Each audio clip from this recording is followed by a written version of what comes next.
And please bear in mind that this is a news magazine, not an almanac. Bathing beauties that can't swim. Broadway secrets everybody knows. That drivel isn't for us. Parade is more than a picture gallery. Get in step with the music of what happens. Keep up with Parade and keep up to date. Airplanes are flying oceans, carrying businessmen. It's a brand new world, and it's our world. People are shaking off yesterday. They're living in tomorrow. Those are our people. Now what? The world on parade? Right. We'll look at it in just a moment. And it better be good. Gentlemen, we're about to preview the next release of our newsreel. Come along. There may be a lesson in it for all of you. Archie, if there's any faking in this, you're through. Like that. The next time you use a bathtub and a toy boat to stage an ocean disaster, don't leave the winding key in the liner's smokestack. All right, let's see it.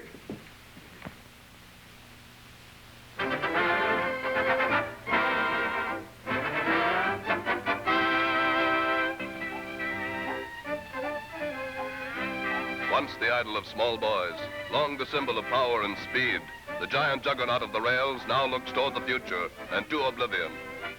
New favorite of a new world is the Streamliner, faster, smoother, with new luxury.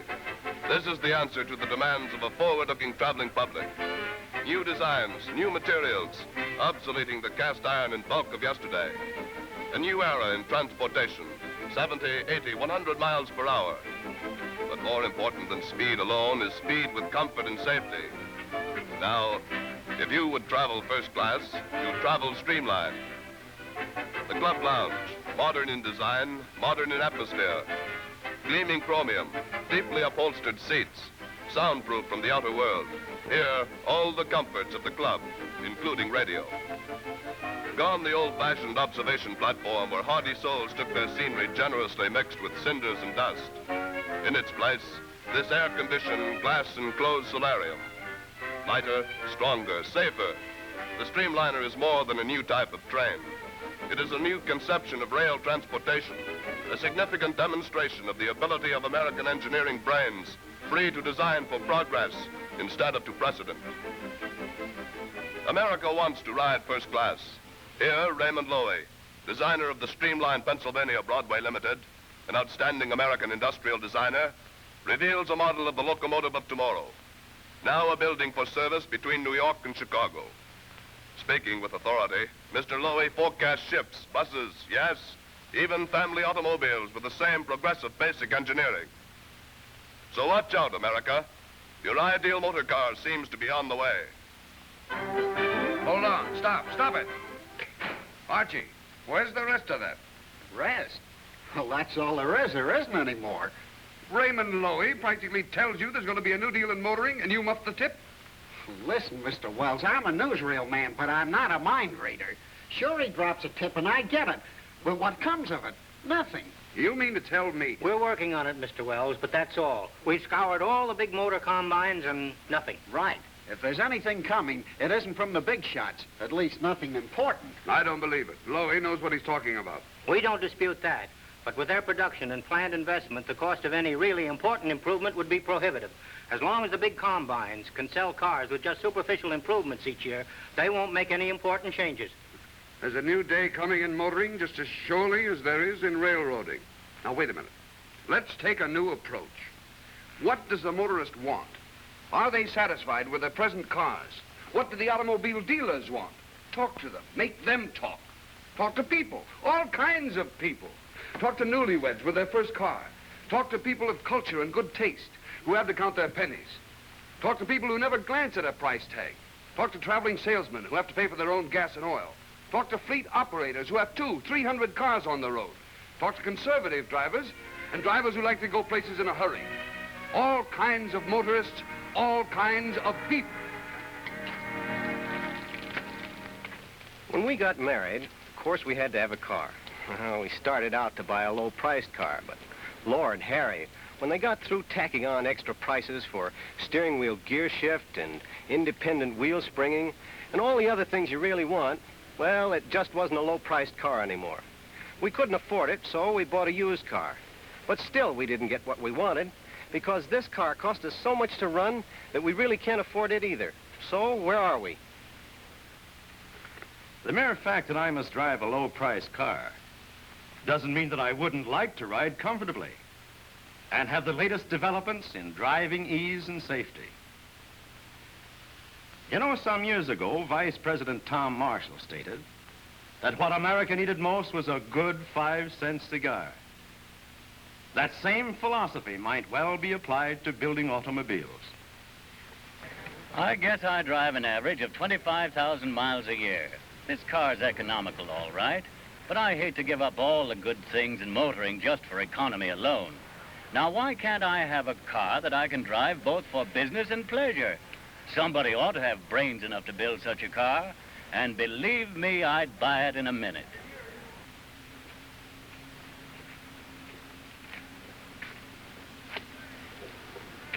Money can't buy everything, at least in a car. You have your choice of a cheap little flyabout that rattles and hops all over the road, or you can go hi-hat with one of these Dignity specials. It looks and acts like a streamlined fire truck. It's all dolled up like a glamour girl's apartment.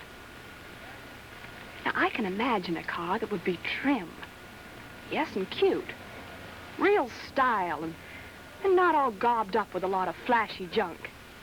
It would be fun to drive. And it wouldn't bite the hand that writes the checks, either. Yeah. I'm the forgotten man of the automobile industry, the automobile dealer. For as long as I can remember, automobile manufacturers have been talking about a low-priced quality car. But all they've ever done is talk about it. 90% of all car buyers want it, and every dealer wants it. But it's got to be a real quality job. Not the old strip-tease act of stripping the features off the regular model and sneaking them back on as extras. It's got to be a car that tells its own story, better than any salesman can tell it.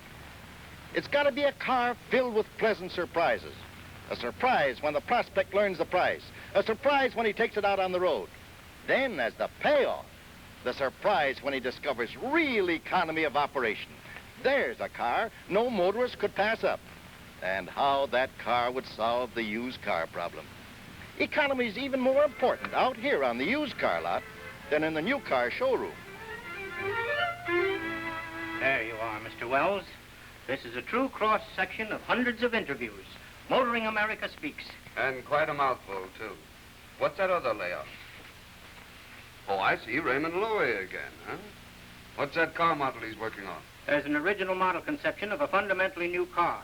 The car he hinted at in the newsreel. You mean to say he's working with some manufacturer to design such a car?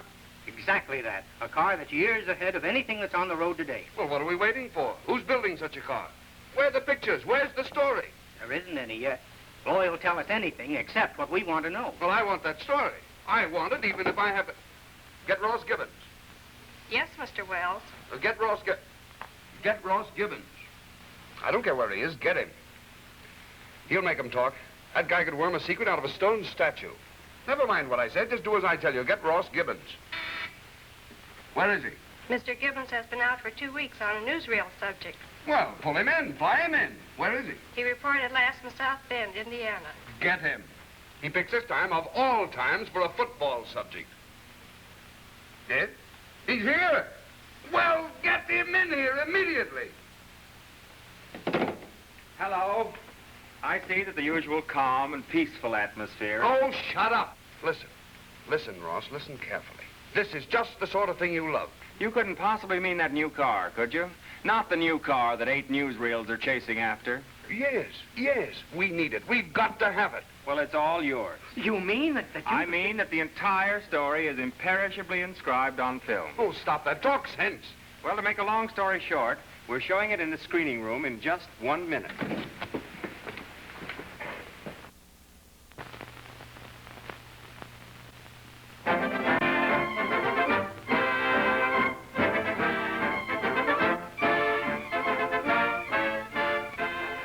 Collegian, South Bend, Indiana, is headquarters of championship football.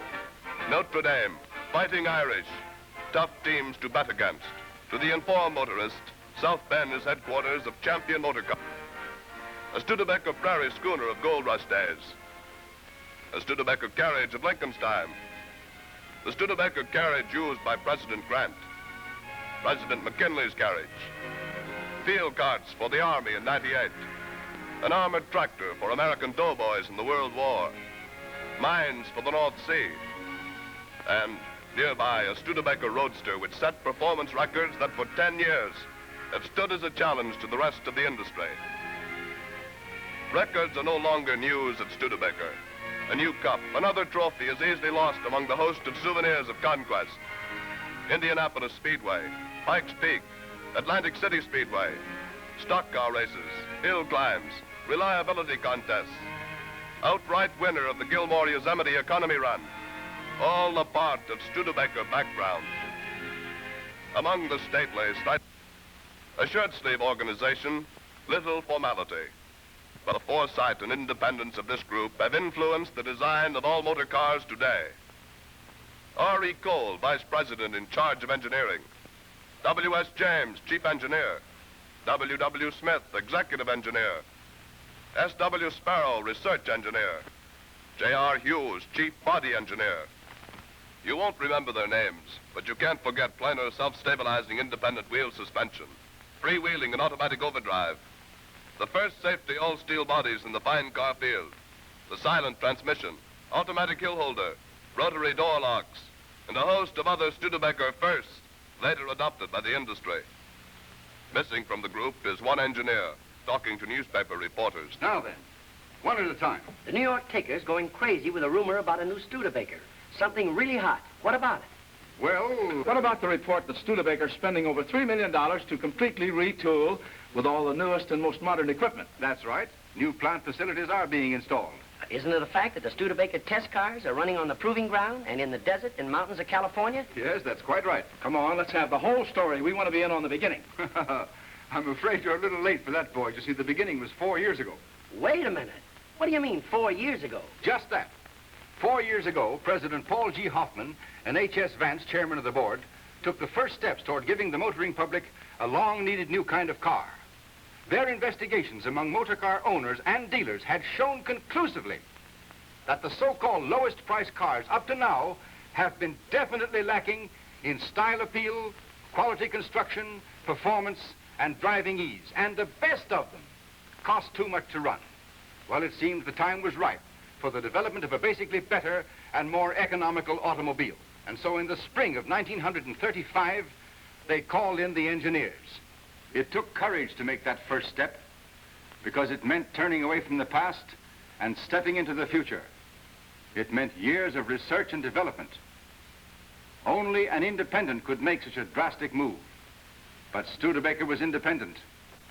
Mr. Hoffman gave the engineers free rein to design the ideal car for the majority of motorists. To build this completely new car, Mr. Vance promised us completely new production facilities. Engineering and manufacturing would step out together, years ahead. And so we started. And for the first time in history, gentlemen, a group of engineers was free to do its best. There was no ball and chain of interchangeability of parts. Well, why so bitter about interchangeability? I always thought that interchangeability was the mainspring of volume manufacture. I had one taste of it years ago, and that was plenty. I was just out of college, working as a designer for one of those great, big, glorious motor combines. We were laying out an engine for a car in the lowest price field. It was quite a sweet little job, too. Nice performance and better economy than it ever had before. So I was pretty happy about the whole thing. And then I ran into interchangeability. Good Lord, Bill, we had an engine, but we won't have if you insist on padding it out with cast iron. 165 pounds of excess cast iron in the block. It's bound to ruin the job. Well, it won't do it any good, that's a cinch. But, Joe, this block has got to be thick enough so that they can bore out the cylinder barrels and make the same castings serve for the 70, the 80, and the DR truck. Interchangeability, you know.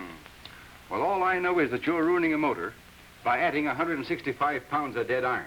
We can't cool the job properly, and with all that extra dead weight, it's bound to make the car nose heavy and ruin the ride. And furthermore, our new economy goes right out of the window.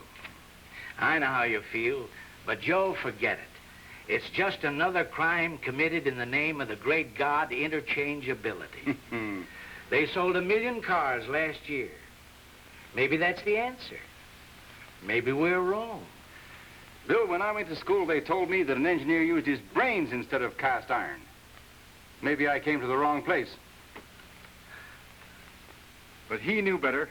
The whole engineering gang knew better. But what could they do? Their hands were tied, and still are, handcuffed to that cast iron idol of interchangeability. And as a result, the motoring public has to pay $1.5 billion or $2 billion more a year just carrying around that excess weight. This new car of yours ought to present some rather startling surprises in performance and economy. You'll find startling surprises in everything, gentlemen. This car is built up to an ideal.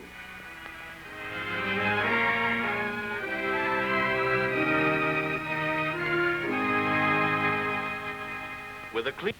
Out of new ideas came new designs of frames, backbone of the car. First, test and try in miniature. All were better than conventional practice, but some were better than others. Test and try again. Finally, there evolved a frame 3 times more rigid than the previous best. 30% lighter in weight, too, and reducing dead weight means stepping up performance and stepping up miles per gallon. Engineers use brains and ingenuity. And from the designing board came a new, plainer suspension, simple, strong, and light in unsprung weight for easy riding. First design, then test and try. For genius is the capacity for taking infinite pains. Through the 4 years, research and testing kept pace with development. Proof in the laboratories of public approval on the road. 4 years of carefully calculated abuse. 4 years of putting various elements of design to the acid test of torture.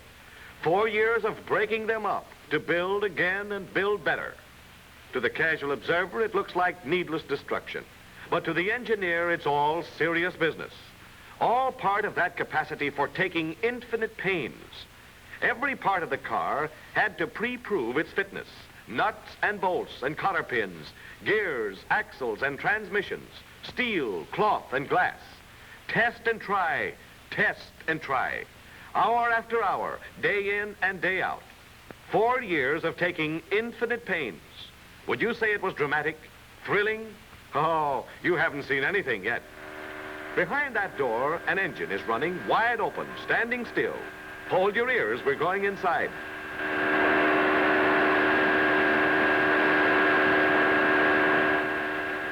"5,000 revolutions a minute, going no place." The glowing metal tells a story of the effects of years of normal operation crowded into a few hours. Torture? Sure. 24 hours of this used to wreck the finest engine. But out of this torture, engineers learned to build better. Learn how to build this engine that already has withstood more than twice that grueling punishment and still stands up. Next, from a clean sheet, a new ideal in motor car bodies. But where to start? Why not start with people? After all, an automobile is made to carry people. So Studebaker built up from people, normal, full-size people, seated in the most comfortable position with plenty of leg room. So the seats are sketched in, then the line of the body, providing plenty of windshield space, plenty of headroom. Of course, these people would want lots of luggage space. So a roomy luggage locker was incorporated in the original design conception. There in rough outline was the passenger compartment, built to measure for roomy comfort. Next, the rear axle, positioned so as to place rear seat passengers ahead of the axle, cradled in the zone of easiest riding. Of course, there must be an engine. And the front wheels must be positioned for easy maneuvering and proper balance. Windows and doors could be sketched in with a free hand, free to give first consideration to passenger convenience. No need to consider old body dies. There were no old body dies. Finally, there evolved in the rough a motor car body literally tailored to fit its passengers instead of a body that its passengers must fit. What was the wheelbase? What was the overall length? No one knew yet or cared. Let those details be determined later. This was a car designed to do a job, not merely to imitate competitors. With basic proportions established, the ideal car was interpreted in styling. Many were the basic treatments, some quite conventional. some futuristic, fantastic, breathtaking, but in each an effort to express a style motive as fresh and original as the car itself. Preliminary sketches, which best combined smartness, dignity, and good taste, were developed another step, sculptured into clay models. Here was originality, authoritative modern styling, assured by the master touch of America's foremost modernist in design, Raymond Loewy, creator of the style leaders of rail, sea, and air travel, was dictating a new mode in motor cars. Never before was any automobile styled with such jealous care. Not one, but many interpretive models were scaled up to life size. Some were rejected and abandoned, others modified and refined. No detail escaped this critical consideration. Radiator grille, headlights, hood and fenders, all were reformed, remodeled again and again. For here in the making was the style leader of all motordom. Leader in stamina, too, proved by torture tests on the proving ground, breaking up cars to find out how and why cars break up, and so to build them better. Behind all this slamming and banging, there is a sane and sound program of pre-proving America's ideal automobile. Here in the making is the respected reputation of future years. All this punishment has its purpose. For example, at first glance, this might seem rather unnecessary, even a little silly. But look closer, see what goes on. He shifts into high gear. Then,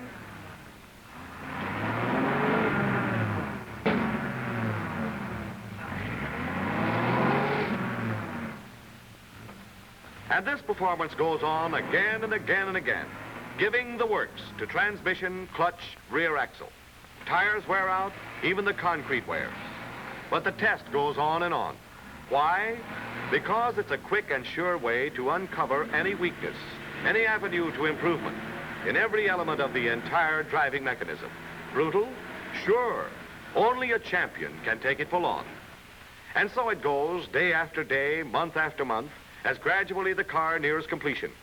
Much of this proving is thrilling to see, much is dull, but all is important, mighty important. Less spectacular, but more important, is the gradual progress to a new standard of operating economy. Gasoline mileage 20 to 30% better than cars of the so-called economy class. Finally, the climax of the trial by testing. 50 cars, 100 drivers, and each car to cover 10,000 miles in 2 weeks. Off to all corners of the nation. 500,000 miles of all America, in a hurry.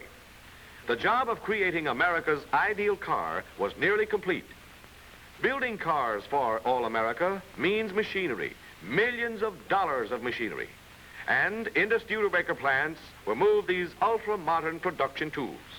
In all the automobile industry, there are no other facilities as modern as these. Here are tools that set Studebaker years ahead in production efficiency. Of course, someday, all the rest of the industry will be building cars with these same production facilities. But in the meantime, Studebaker has a long head start. Starting from a clean slate, Studebaker begins production of its ideal car with the latest developments of the machinery age. Better tools to build better and more economically. But more important than the millions of dollars of ultra-modern machines are the men behind them, Studebaker craftsmen. No mere names on a time clock. These are men, craftsmen, citizens of South Bend, head of families. Even their leisure hobbies bear evidence of skilled fingers. Among these 7,300 master artisans are many whose people came west in wagon trains. No drifters these, but families who have been part of Studebaker since the days of high-stepping thoroughbreds, proud carriages, and hand craftsmanship. Here's the modern survival of the old guild spirit, father and son united in a common craft. Tools and methods have changed greatly during those passing years. But the standard of the craft remains unchanged. Theirs is a stern code, nothing but the finest.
Here's a Hollywood preview of the Studebaker champion in action.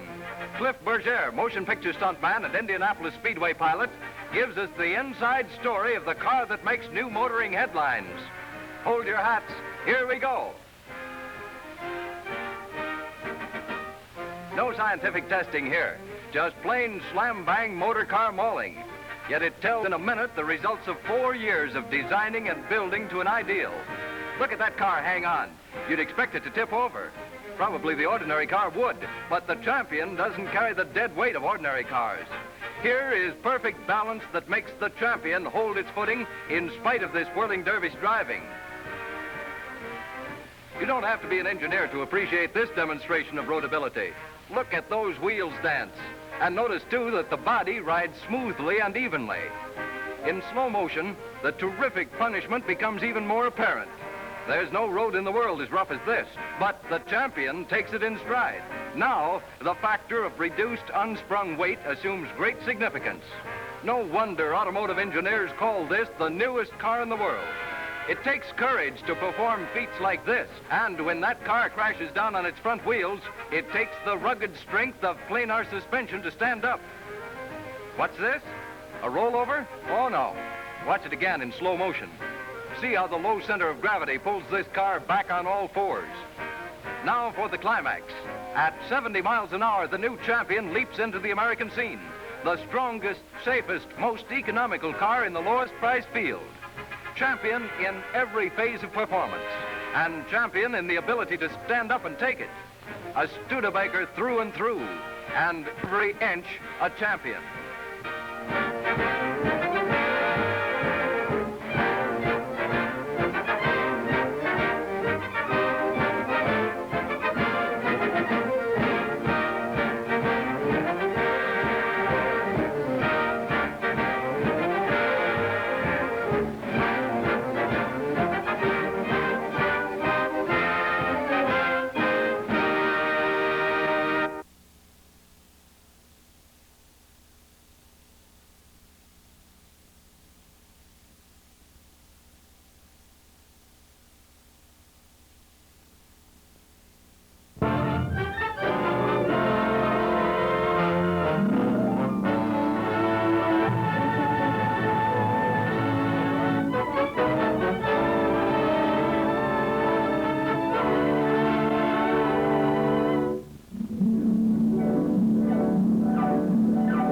Highways of peace to the skyways and roadways of war. From America's great manufacturing organizations have come the materials and implements of war necessary to victory. This picture is a graphic record of the war activities of one of these organizations, Studebaker. It shows achievements of which all Studebaker men and women may well be proud. Remember the boastful, arrogant days when Berlin reveled in orgies of victory parades and feasted on the loot plundered from helpless people? My dear friends across the channel, this is Lord Haw-Haw, speaking to you from Berlin. The American claims are simply preposterous. Ha! America will build 100,000 airplanes a year. America will manufacture 100 million guns. Ha! 45,000 tanks, 500,000 military trucks. Fat, smug, greedy Americans, depriving themselves of all their luxuries to do that? Are you really so gullible as to believe such lies, such fantastic impossibilities? What do Americans know about building war weapons comparable to the products of our great Axis factories? It's a miracle that simply can't happen, you know, no matter how much you wish it could. The decadent democracies are doomed. Throw out your politicians and beg for peace while you can. Before a single American gun or tank or truck or airplane or bomb ever strikes at Germany, this war will be over. Berlin will never be bombed. Der Führer has promised. But bombs did fall. Factories, whole cities were wiped off the map.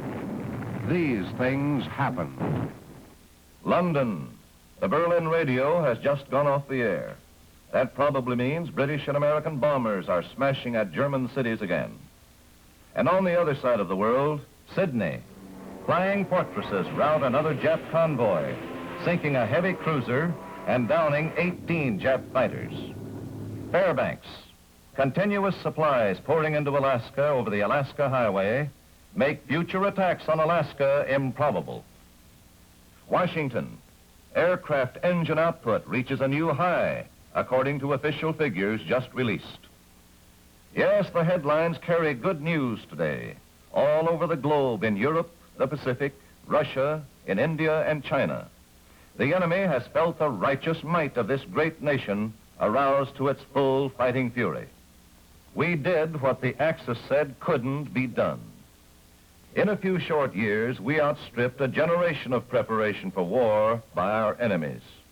How we did it is a big story behind the headlines. As an example, let me tell you about the war activities of just one manufacturer, Studebaker. America's oldest manufacturer of highway vehicles, this company owes its greatness to intelligent, vigorous management, quality workmanship, and widespread distribution of its products. Led by Studebaker's aggressive management, here peace-loving Americans have turned from their accustomed ways of life to join in the battle to bring freedom and peace back to the world. What do Americans know about building war products, comparable to the products of our great Axis factories? Enough to more than meet the production schedules you laughed at, Lord Haw-Haw. American-built and powered airplanes have darkened the battle skies like blackbirds rising over Middle Western cornfields in the fall.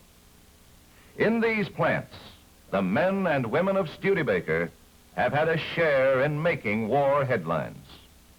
Headlines about the Flying Fortress, for it was Studebaker's job to build reliable Wright Cyclone engines which give these dreadnoughts of the sky their life and power. Each Flying Fortress engine weighs but little more than 1 pound for each horsepower it develops.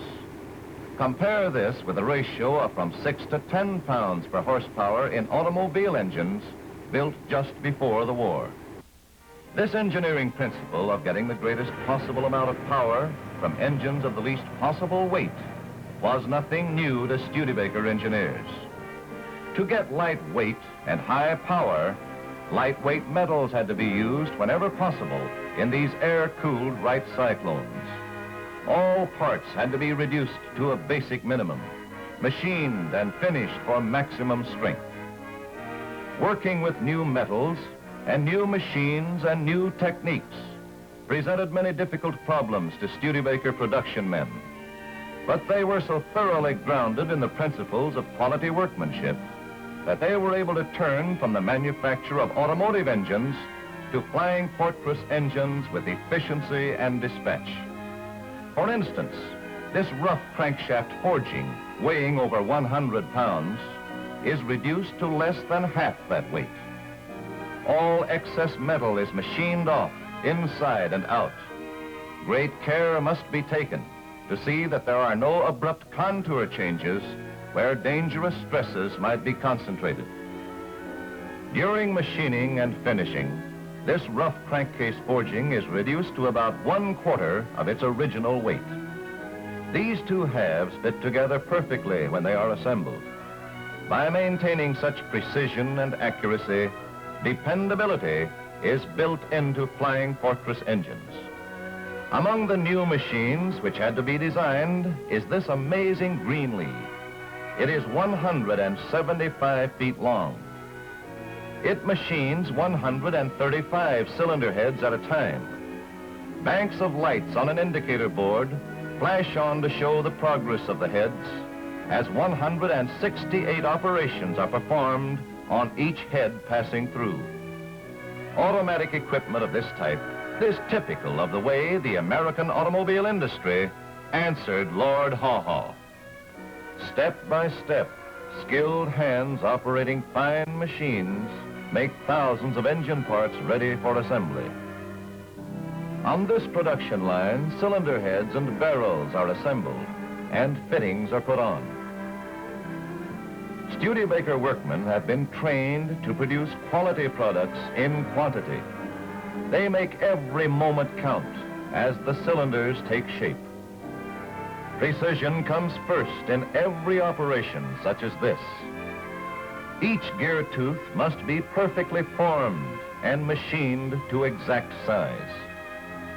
Nothing can be left to guesswork. These gears must match perfectly with parts which may have been manufactured miles away in another Studebaker plant. All Fortress engine parts must be interchangeable. 2 master rods at a time are milled in this machine, again to save production time and costs. But it takes more than an automatic machine to make these master rods perfect.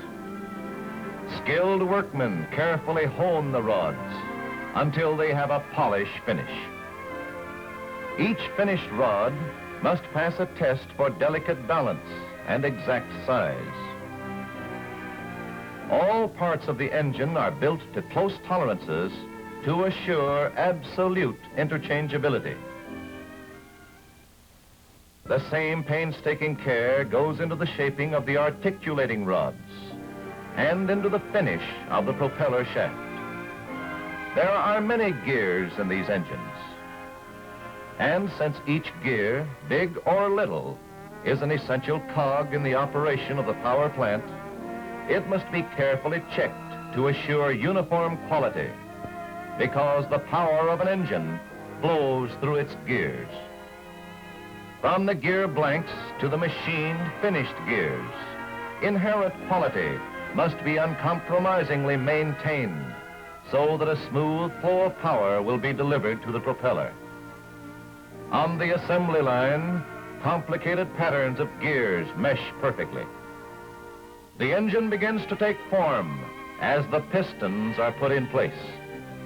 There are over 8,000 separate pieces which have to be accurately assembled before the engine is ready to be put on a test stand. When assembled, every engine is given an initial running test for 4 hours, after which it is completely torn down. Then the inspected parts are reassembled, and the engine is made ready for its final test run.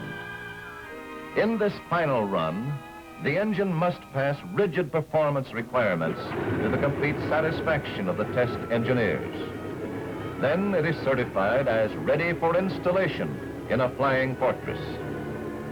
When prepared for shipment, bags of dehydrating compound are attached to the engine, and it is encased in plyofilm. As a further step to assure protection for every engine in shipment, the air is pumped out of the plyofilm envelope before it is sealed. When properly sealed and boxed, these engines may be stored or shipped and exposed to all kinds of weather without damage. Some of them go direct to plants where flying fortresses are assembled. Others arrive at this Studebaker plant on the West Coast. At this plant, the boxes are opened. The protective plyofilm cover is cut open and slipped down. The engine is mounted on a cradle and swung into position on this conveyor line, and the engine mount is attached. On this conveyor line, all accessories and connections are added. What part will this engine play in our battles for victory? Maybe Lord Haw-Haw could answer that. America will build 100,000 airplanes a year. America will manufacture 100 million guns. Ha! So you thought it couldn't happen, Lord Haw-Haw. At no time since Studebaker began building flying fortress engines has fortress production been stopped or even delayed because engines were not available. This is a record of which the men and women of Studebaker may be justly proud. Let me tell you something about a few of these people. It will help you understand why every Studebaker production schedule has been met fully and promptly. For instance, Gerald Francis Griffin has 4 sons in the service, 1 missing in action. Working with him at Studebaker is his daughter Mary, Her job is inspection. This is Mrs. Mary Sheets. She has 5 sons in the service. Mrs. Nicodemus took Paul's place when he entered the service. Paul worked for Studebaker 12 years before he joined the Army Air Forces as a mechanic on flying fortresses. Sweeping up chips for scrap metal may not look like an important job, but it is to Matteo Gianorio, who has a good reason for wanting to make every ounce of metal count. His son is a bombardier in a flying fortress. This is Mrs. Marguerite Gaw. When her only son went into the Army, he wrote Studebaker asking for a war job for his mother. Father and son combinations are a tradition at Studebaker, America's oldest manufacturer of highway vehicles. Henry Ryan is proud of his 20 years of service with Studebaker. And he's proud of his son, Cyril, who is the assistant foreman of a department. Here's Fred Henry, who has worked at Studebaker for more than half a century. He started in January 1890. Fred works with these other veteran employees who have been with the company an average of 32 years. They work in the automotive plant, where big, multiple drive military trucks are built. Trucks which have helped write new pages of history. Yes, the roadways of the world are worn deep with Studebaker wheel marks. And these big military trucks are crisscrossing the earth with ruts where wheels may never have rolled before. On the great 800-acre Studebaker Proving Ground, utilized for the Army Ordnance Department, these trucks and other military vehicles are put through punishing road tests, arranged to duplicate conditions under which they must operate in the field with troops. Washboard roads test the spring action and the axle suspension and the sturdiness of the frame and body. Here, Studebaker trucks prove they can take it. Studebaker has become one of the world's largest truck manufacturers. Tens of thousands of powerful heavy-duty military trucks have streamed forth from its production lines to transport tremendous quantities of supplies for the armies of the United Nations all over the globe. And these trucks have set up new standards of performance under battle conditions. On the Alaska Military Highway, for instance, across mountain gorges, muskeg swamps, rocky washes, and through miles of northwest wilderness, the Alaska Highway became an all-year supply line for Alaska and the Aleutians.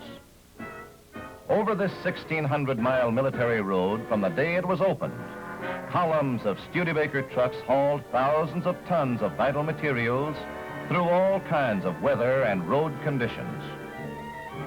In winter, the trucks operate in temperatures as low as 60 degrees below zero over a highway piled with snow and ice. In summer, the trucks plow through drifts of fine, loose gravel and abrasive dust. And the drivers have to wear dust masks. At regular intervals along the road are control stations where trucks are stopped and drivers changed. Day and night, the loaded trucks roll on. Trucks have to be tough to take this kind of constant pounding. Pausing only long enough to get gas, they plunge down grades, past road-building equipment, and on to freight terminals. Here, as on the fighting fronts, armies depend on rugged, reliable trucks. Allied armies have rolled to victory on the wheels of trucks, carrying men, ammunition, and supplies over some of the toughest terrain in the world.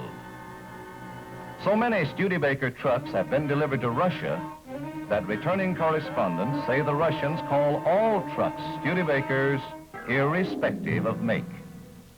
As could be expected of this progressive organization, Studebaker did its share in producing new surprises for the enemy. When the full story of the war is finally written, even then no one will know how many more days it might have lasted. how many more American lives might have been lost had it not been for these mighty bombers. The eagles of the air, the flying fortresses were everywhere.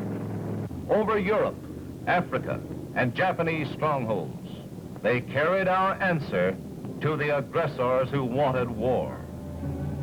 The target may have been a Japanese convoy sneaking through the islands of the South Pacific, or a column of enemy mechanized fighting equipment running for cover, or an enemy manufacturing center hundreds of miles away from the battle lines.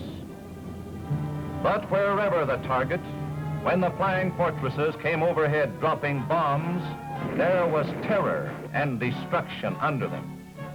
Berlin will never be bombed. Der Führer has promised. Look for Der Führer's empty promises in the ashes of Hamburg, Essen, and Berlin. As ye sow, so shall ye reap. But the gallant crews did not fly alone. With them went the prayers of the folks back home. The folks who built the engines and planes which carried them on their mission. And the hearts and very souls of the men at the base who waited for their return. It's been 20 minutes since the others got in. It'll get back. It's a funny thing about me working on airplane engines built by Studebaker. First engine I ever worked on was in a Studebaker car. I learned to drive with a Studebaker. Damn it, shut up. Listen. My dad works in the Studebaker plant. I guess I will too someday. They're sure fine cars. There wasn't anything wrong with the engine when I started to tear ours down. I was dead sore. I just wanted to see what it looked like inside. I was just a kid. Shut up, you're driving me nuts. I'd sure like to see the new airplane plants Dad wrote me about. If I wasn't here, I'd be working there with him. It's funny, me building fortress engines.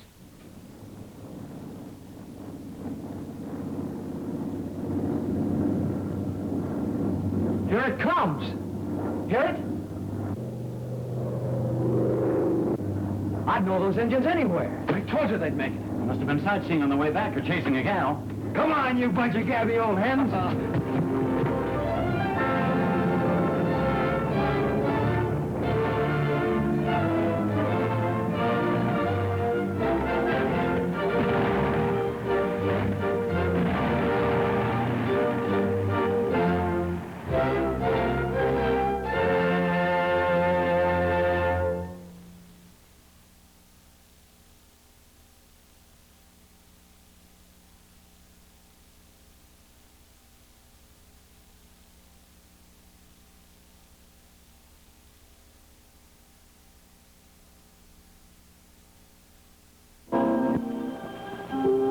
This looks more like a hunting lodge than a United States Army Training Center, but it's really Camp Hale, high up in the mountains of Colorado. You see, when you're fighting a global war, men and machines must be prepared to travel over all sorts of terrain in all kinds of weather.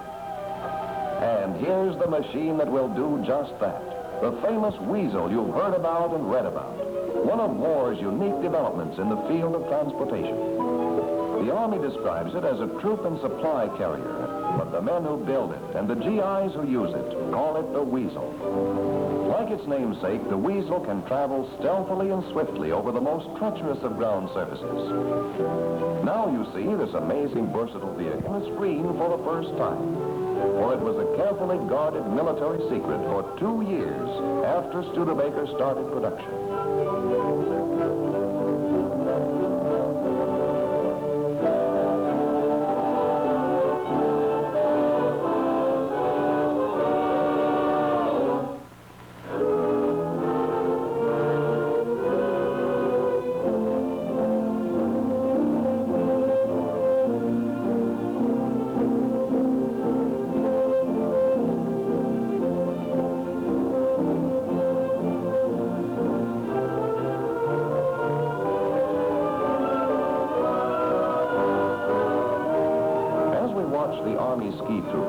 15,000 feet above sea level.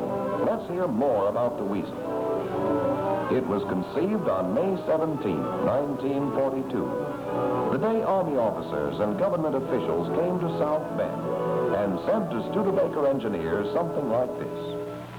Gentlemen, we want a vehicle that will travel over snow and ice and frozen rocky ground, wherever a dog team will go. It must be small enough and light enough to be transported by airplane if necessary. What about it? Can you build it for us? Well, Studebaker's answer came just 34 days later with the delivery of the first pilot models. And that in itself was a record achievement, even for an automobile manufacturer. Exhaustive tests in the Canadian Rockies followed.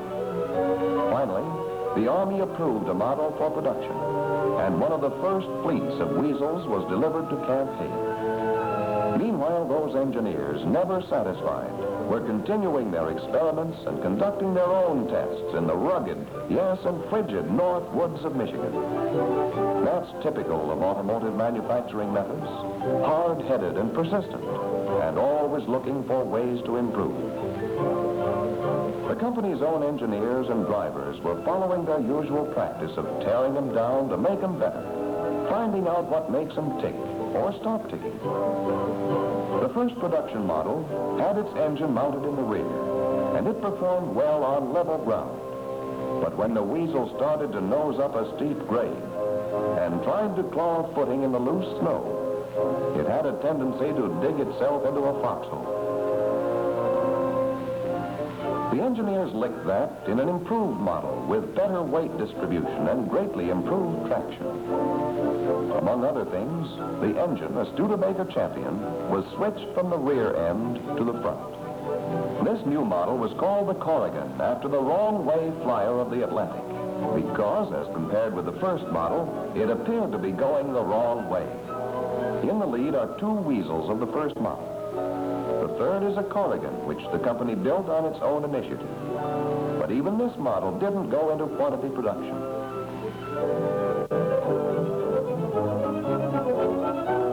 The engineers next incorporated all the improvements in design they had test-proved with the Corrigan into a third model, one that would carry more men and haul a heavier load. And this officially became the M29. The top isn't metal, for the weasel is not armored. A removable fabric top serves to temper the chill winter wind. Camouflage to fade into snowy landscape, the weasels went on and on for days of grueling tests.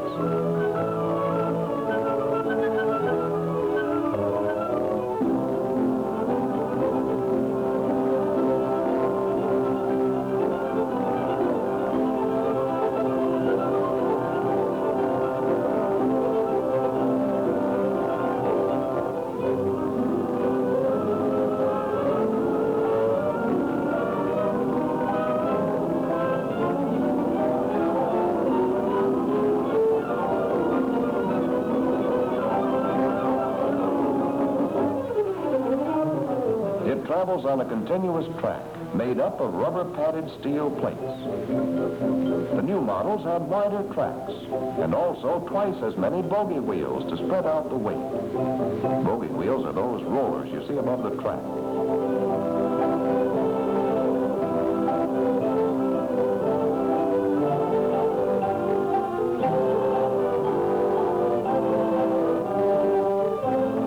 Then the engineers asked, what about desert sand?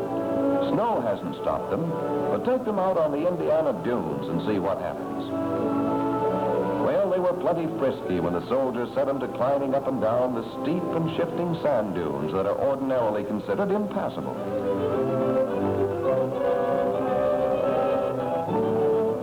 Those weasels leaped around, cutting figure eights in the loose sand to give a dramatic demonstration of their maneuverability. That proved the weasel would have no trouble negotiating a beach.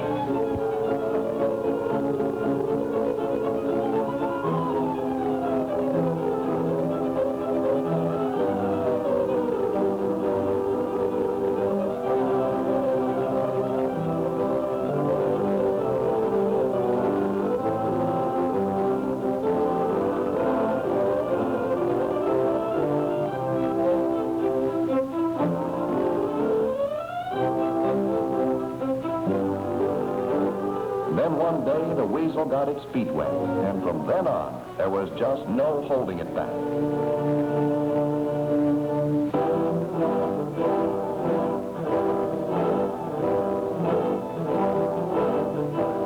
They designed a bow and skirts to give it speed, and they added rudders just in case the weasel should take it into its head to go swimming.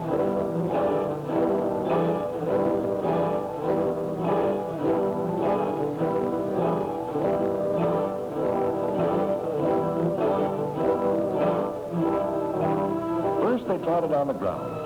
That is, if you can call ground that slimy, sticky gumbo of a Louisiana swamp. Its performance was astonishing in the swamps, on muddy river bottoms, and hopping over rice pads.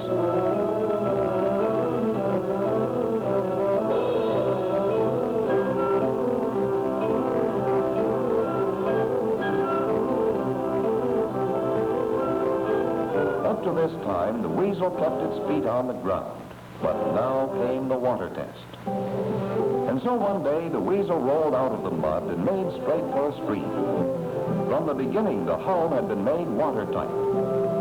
Now the wide tracks acted as propellers, and with rudders, it steered as pretty as you please. Out of all this came the water weasel.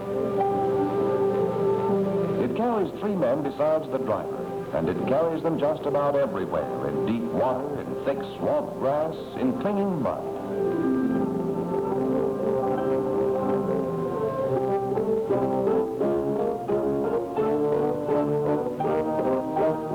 Down in the swamps of Louisiana, the weasel proved it could climb out of a deep channel, scale a steep bank, and take off across country without bothering about roads.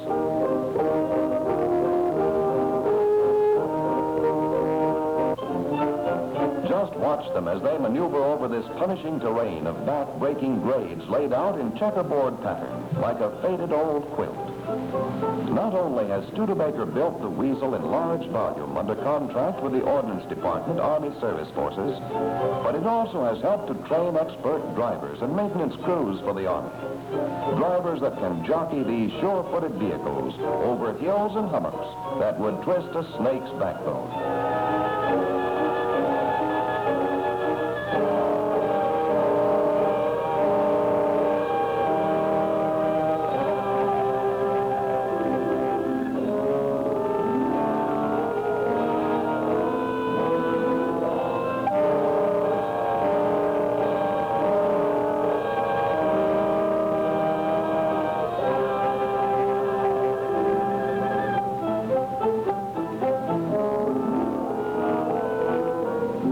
Incidentally, just for the record, that is not a jug in the back of the weasel, but a spotlight.